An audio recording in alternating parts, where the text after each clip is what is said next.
Find the biggest voices in sport on the Sports Social Podcast Network. Join us for On The Wire with me, Andrew Blair White, as we look forward to plenty of the best racing throughout this winter. We will be previewing and reviewing some of the top horse racing festivals at Cheltenham, at Aintree, Fairyhouse, Punchestown, and much more in between. Make sure to search On The Wire and listen wherever you get your podcasts. Sports Social Podcast Network.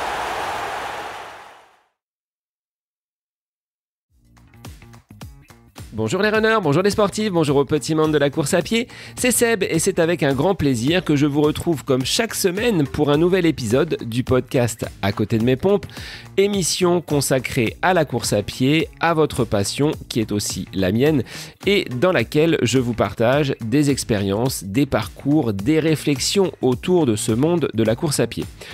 Dans cette petite capsule, aujourd'hui, je voulais vous partager une réflexion en lien avec une question qui s'est posée à moi. Peut-on progresser en réalisant des séances relativement courtes, entre 30 et 45 minutes, dans son entraînement ? Est-ce que l'on peut en tirer des bénéfices ? Est-ce que ça sert à quelque chose de sortir pour un temps aussi court ? Nous allons ensemble tenter de balayer certaines idées reçues et je vais tenter de vous montrer également que le temps n'est pas l'unique facteur de réalisation et de satisfaction que vous pouvez obtenir à l'issue de vos entraînements. Alors c'est parti. Peut-on progresser en course à pied à raison de séances de 30 à 45 minutes ? C'est le nouvel épisode du podcast À côté de mes pompes pour lequel je vous souhaite une bonne écoute et je vous invite une nouvelle fois avant de débuter cet épisode à vous abonner sur les différentes plateformes d'écoute de façon à ne rater aucune sortie, aucun épisode ne passera entre les mailles du filet si vous vous abonnez. Également, c'est toujours intéressant d'avoir vos retours, vos évaluations, parce que ce podcast est un lieu d'échange et vous y contribuez par vos messages, par vos retours, par vos évaluations bien évidemment, et par les discussions que je peux avoir avec vous à travers les réseaux. D'ailleurs, avant que je n'oublie, petit clin d'œil à Hélène qui écoutera cet épisode pendant sa sortie longue. Je ne t'ai pas oublié et je te remercie pour ces retours que tu as pu me faire dernièrement sur les épisodes. L'échauffement, l'introduction de cet épisode est maintenant terminée. Basculons dans le cœur de séance pour discuter sur ce temps, aussi limité soit-il, peut-il nous permettre de progresser dans nos entraînements ? Cette question de la durée de l'entraînement, peut-on progresser avec des micro-séances, comme je pourrais l'appeler, 30, 45 minutes ? Elle prend son origine dans un triple faisceau d'événements.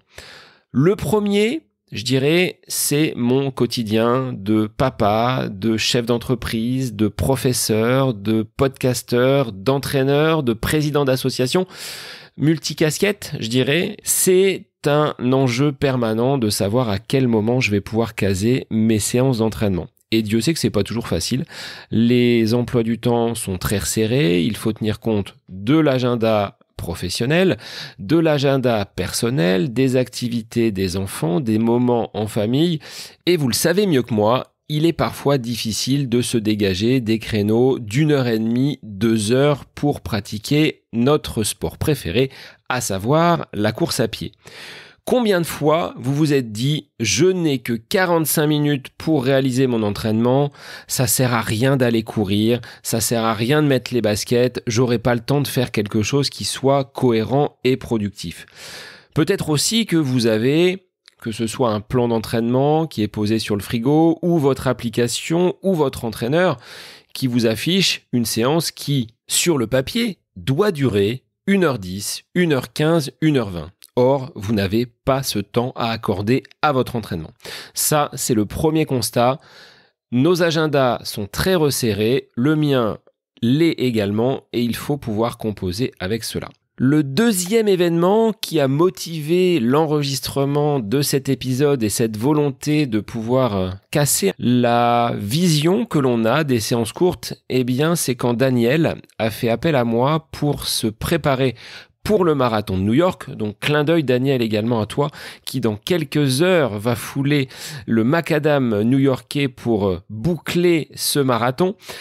Daniel est une professionnelle de santé, maman de 3 enfants, qui n'a pas non plus énormément de temps à consacrer à son sport, qu'elle affectionne, qu'elle aime par-dessus tout, mais il fallait trouver un ajustement pour que les séances d'entraînement, pour qu'elle prépare son marathon, puissent rentrer dans un agenda déjà très très débordant, un petit peu comme le mien, voire plus.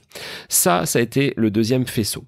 Troisième point, sur les dernières semaines, petite douleur au genou, petite tension sur le mollet, qui a occasionné une réduction drastique de mon volume d'entraînement, mais avec quand même la volonté de sortir les baskets, de faire un petit quelque chose, et quand on sort les baskets, qu'on revient de sa séance d'entraînement, aussi courte soit-elle, on se sent bien. Donc j'ai eu ce besoin-là de multiplier les séances, et j'y reviendrai tout à l'heure, pour cette remise en route, cette remise en marche après un épisode, je dirais de simili-blessure, parce que je n'ai pas été jusqu'à l'arrêt total. Je regardais d'ailleurs sur Strava, je suis pas à lorgner vraiment sur les statistiques, mais ça fait 192 semaines qu'une séance de course à pied a au moins été enregistrée dans ces trackers d'activité.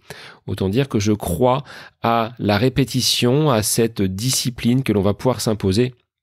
Là aussi, ce sera un élément sur lequel je reviendrai tout à l'heure. Donc à partir de ces 3 faisceaux d'événements, mon agenda d'homme parfois très pressé, à réaliser de multiples activités, multiples casquettes, l'exemple de Daniel, sur lequel nous avons dû adapter son plan d'entraînement, vraiment le construire même sur mesure, et parfois au sein des semaines recomposer le plan d'entraînement. C'est comme ça que je fonctionne, et je peux pas vous donner aujourd'hui un plan type avec quelque chose qui soit identique d'une personne à l'autre. Là aussi, on est dans l'adaptation la plus totale. Et cet épisode de blessure font que je me suis questionné. Est-ce que l'on peut quand même en tirer des bénéfices à sortir ses baskets pour 30 à 45 minutes ? La réponse la plus directe et la plus simple que vous pourriez me rétorquer, c'est celle à laquelle j'ai pensé. Sortir pour un temps aussi court, ça ne permet pas de développer quelconque qualité, quelconque capacité. Il va falloir parfois aller au-delà. Je suis totalement en accord avec cela, mais je ne peux pas me contenter d'une réponse aussi simple. Non, les séances courtes ne servent à rien. Sinon, je stoppe la capsule. Bonsoir, terminé. À la semaine prochaine pour un nouvel épisode.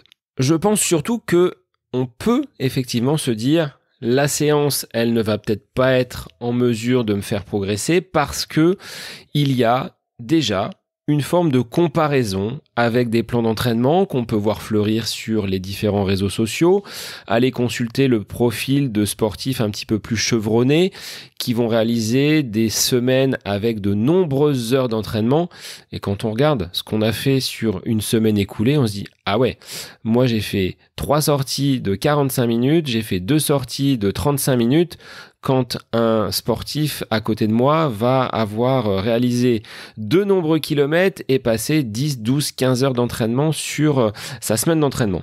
Bien évidemment, je pense que là, la comparaison, il faut tout de suite l'éviter, la balayer, parce que on n'a pas tous les mêmes profils, on n'a pas tous les mêmes objectifs, on n'est pas forcément tous des champions, et c'est en cela que ces informations glanées à droite à gauche, ces métriques, ces chiffres, vont pouvoir faire naître chez nous ce sentiment de ne pas en faire assez. Alors, on n'en fait pas assez par rapport à quoi ? Quel est votre objectif ? Par rapport à qui ? Qui est cette personne à laquelle vous vous comparez ? Aujourd'hui, moi, je veux balayer un petit peu tout cela et vous montrer, au contraire, que si vous tombez dans une forme de procrastination en venant me dire: ah, j'ai pas eu le temps, j'avais que 30 minutes. J'ai pas eu le temps, j'avais que 45 minutes devant moi. Eh bien, vous loupez des opportunités pour vous maintenir en forme, pour décompresser également, et même progresser, je l'annonce, avec un emploi du temps qui sera des plus chargés. Si en plus de ce facteur temps, vous venez greffer des conditions météo qui ne vont pas être propices, des imprévus qui peuvent également se présenter à vous parce que une semaine de papa, une semaine de chef d'entreprise, une semaine professionnelle chargée, il y a toujours des impondérables, des choses que l'on ne va pas forcément pouvoir prévoir. Donc, ne laissez pas passer, ce serait peut-être mon premier point, ne laissez pas passer des opportunités pour sortir vos baskets. Et ce que j'aimerais également que vous compreniez, et ce que j'ai constaté, c'est qu'il ne faut peut-être pas toujours voir la réussite d'une séance, d'un entraînement, dans sa durée. L'intention que vous allez mettre, la qualité que l'on va trouver dans le cœur de séance sont des éléments aussi importants, aussi prépondérants que la durée et que le volume global. Sauf qu'aujourd'hui, on est assailli par ces données, par ces chiffres, par ces outils de comparaison, et on va jeter un œil sur Strava, et qu'est-ce que le copain il a fait, et la copine elle a fait un tour plus long que moi, donc elle va progresser plus vite. Eh bien non, pas forcément. Je dirais que ce n'est pas la durée qui compte, c'est l'intention que vous allez mettre dans le cœur de votre séance, et je voudrais vous donner quelques petits exemples pour vous montrer qu'on peut quand même, en l'espace d'une demi-heure, de 3/4 d'heure, réaliser des entraînements qui vont être à la fois qualitatifs et qui vont vous permettre de progresser. Petite parenthèse, cela dit, par rapport à cela, et on en avait déjà parlé avec bon nombre d'experts, bon nombre d'invités. J'ai en mémoire l'échange avec Blaise Dubois qui évoquait le fait de courir tous les jours. Et en effet, sur le plan de la biomécanique, il est préférable de fractionner ces semaines d'entraînement en de multiples petites séances que de ne sortir les baskets pour la traditionnelle sortie longue du dimanche qui va durer 2 heures et qui va vous laisser des traces sur toute la semaine suivante. Pour illustrer mes propos, j'étais en train de jeter un œil sur mon tracker d'activité via Garmin et la semaine passée, phase de reprise, toujours après cette petite gêne au niveau du genou, j'ai réalisé des séances qui n'excédaient pas 45 minutes, mêlant de la course à pied et de la marche, notamment une séance qui a duré 19 minutes. Donc vous voyez, je parlais de 30 minutes, est-ce que c'est efficace? Là, 19 minutes, on se demande si c'est même la peine de sortir les baskets. Je rentrais de Loire-Atlantique, j'avais ressenti en milieu de semaine une petite pointe sur le mollet. J'ai préféré me tester en alternant course et marche, 10 fractions d'1 minute de course, entrecoupées d'1 minute de marche. Autant vous dire que la séance n'a pas été, en termes de charge d'entraînement, hyper impactante, mais je suis rentré satisfait d'avoir pris l'air, d'avoir testé mon mollet et j'ai pu sur la semaine écoulée là faire 4-5 séances sans que ça ne me pose de difficultés. Donc arrêtons la comparaison, disons-nous que le plus difficile est de mettre les chaussures et de sortir. Une fois que vous êtes dehors, quelle que soit la durée, ce sera de toute façon profitable pour vous. Avant de détailler quelques exemples de séances que vous allez pouvoir réaliser dans un temps relativement court, il faut peut-être de façon très pratique ancrer ces séances dans votre planning, dans votre agenda. Je l'ai dit, l'entraînement, c'est un rendez-vous avec vous-même. Sauf quand vous êtes dans une structure associative, structure club, où vous savez que le lundi et le mercredi, vous avez vos séances d'entraînement. Là, vous allez peut-être les enregistrer sur votre agenda papier, sur votre agenda en ligne. Pour ces séances, micro-séances, quand vous les faites en solo, moi, je vous inviterai à faire de même. Ce rendez-vous que vous avez avec vous-même, cette petite bulle d'espace, cette petite bulle d'oxygène, où vous êtes vraiment hors du temps. C'est pas des préoccupations liées à la famille, pas des préoccupations liées au monde professionnel. Votre entraînement, vous êtes focus dessus, vous l'ancrez, vous l'inscrivez semaine après semaine si votre agenda est amené à bouger, ou alors vous avez vos petits rituels le mardi matin, le mercredi midi, le vendredi en début d'après-midi avant de récupérer les enfants ou de terminer votre semaine. Vous avez cet entraînement, même s'il ne dure que 30 à 45 minutes. Il est, je pense, impératif de pouvoir le positionner dans votre agenda, sans quoi on va se dire oui, j'ai prévu de sortir et il se passe quelque chose, un imprévu, un appel téléphonique, Quand je pars, moi, pour l'entraînement, je pense qu'il n'y a pas grand-chose, hormis mon épouse, hormis les enfants, s'il arrivait vraiment quelque chose de très très sérieux qui pourrait me faire sortir de mon entraînement. Déjà, je coupe tout ce qui est notification. La montre n'est plus connectée en Bluetooth avec le téléphone. Le téléphone est mis non pas en mode avion, mais en mode silencieux, de façon à ce qu'il n'y ait pas d'appel de sollicitation intempestive durant ma séance. Donc, vous voyez, c'est vraiment de se construire un petit cocon, une petite bulle, même si le temps est très court, de pouvoir s'évader un petit peu durant votre sortie. Et pour donner encore plus de sens à votre entraînement, c'est quelque chose que je pratique au quotidien avec mes élèves, également avec les personnes que j'accompagne. Il faut savoir pourquoi vous faites la séance. Quel objectif vous allez donner à ce temps à l'extérieur, basket au pied? Est-ce que votre objectif, c'est simplement un footing de récupération au lendemain d'une grosse séance? Est-ce que vous voulez travailler la puissance, travailler les côtes, travailler une allure spécifique? Donnez-vous pour chaque sortie, pour chaque entraînement, pour chacune des séances que vous réaliserez, un objectif, voire deux. Ça peut être l'objectif principal. Ce que je disais, on travaille la vitesse, on travaille la posture, on travaille l'économie de course. Mais en termes d'objectifs secondaires, vous allez pouvoir placer le fait de sortir, prendre l'air après une journée épuisante, après une réunion compliquée, après une période où vous avez passé beaucoup de temps assis derrière votre ordinateur. Ce sont donc des objectifs certes secondaires, mais qui ont quand même leur importance. Passons maintenant à quelques séances que vous allez pouvoir intégrer dans ce temps aussi limité. Montre en main, ce sont des séances qui vont durer entre 30 et 45 minutes. Je vous en ai mis 5. Vous composerez ensuite autour de ces schémas. Ce sont vraiment des exemples desquels vous allez pouvoir vous inspirer pour intégrer de la qualité, malgré tout, dans des sorties d'entraînement très très courtes. La première séance qui me vient en tête, c'est la plus basique, celle que l'on réalise de façon quasi systématique, c'est le footing pour s'aérer, le footing pour entretenir un petit peu son endurance, ce que Bruno appelle très justement la séance verre d'eau, qui vient au lendemain d'une séance de fractionné et qui va nous permettre tout simplement de tourner les jambes. Elle est là pour maintenir un petit peu cette récupération active et également elle va faire du bien parce que elle améliore la circulation sanguine mais surtout le bien-être mental. Ça fait du bien de sortir sans avoir d'objectif, sans regarder sa montre. Vous partez aux sensations, c'est la zone 1 avec la forme du jour.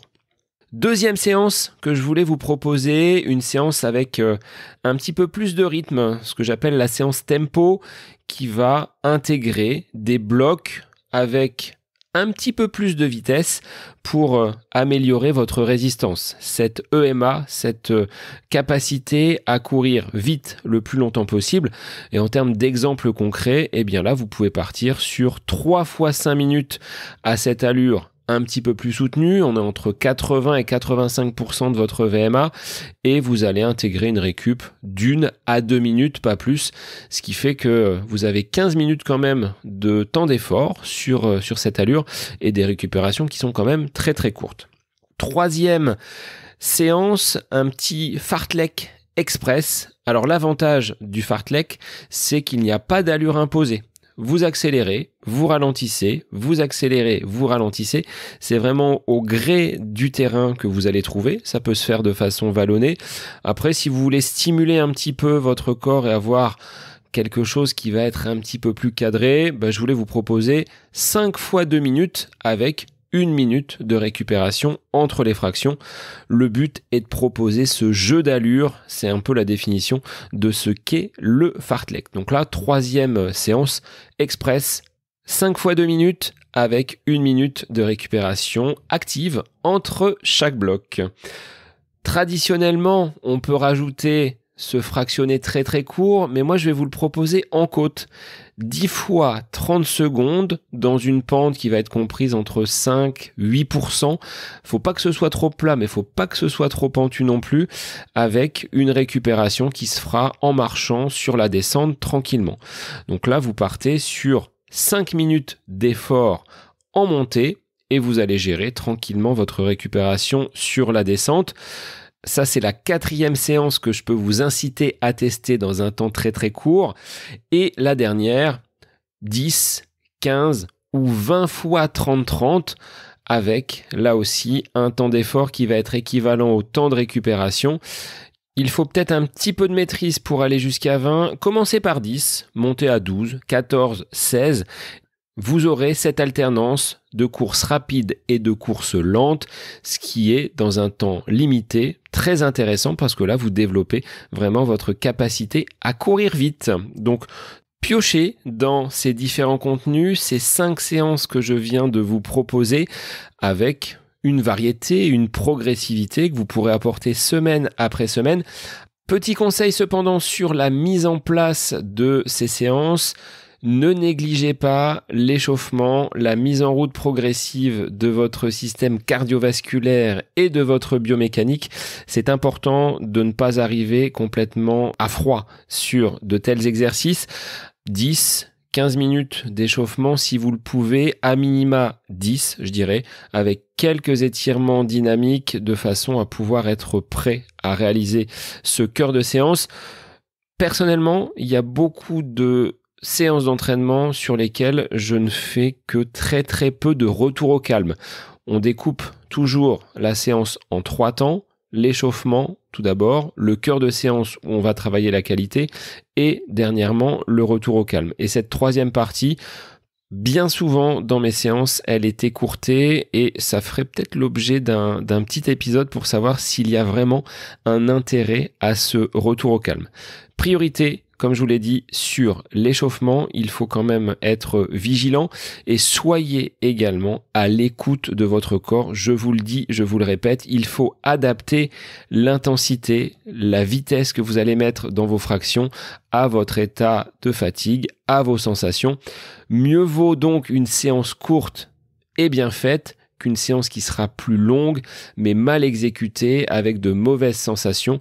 Donc soyez quand même assez attentif à votre entraînement, à cette charge que vous imposez à votre corps.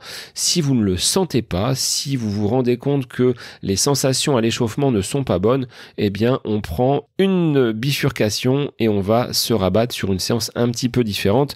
Malgré tout, vous serez sorti. Vous aurez réalisé une séance d'entraînement et ce ne sera pas totalement contre-productif. Attention à ne pas le reproduire à chacune de vos sorties d'entraînement.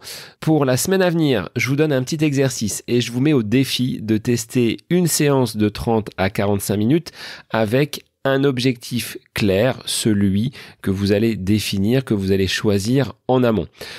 Petit conseil pour intégrer ces séances dans votre planning, dans votre emploi du temps, outre le fait de les positionner sur l'agenda comme nous l'évoquions en début d'épisode, préparez votre sac, vos affaires pour éliminer tout frein lié à la logistique et puis essayez également de visualiser quels seraient les bénéfices que vous pouvez en tirer après la séance, que ce soit l'énergie, la clarté mentale, le bien-être que ces séances pourront vous apporter. Voilà un petit peu quel était le message de cet épisode pour lequel je vous invite à me faire vos retours et à expérimenter ces quelques exemples de séances que je vous ai proposées.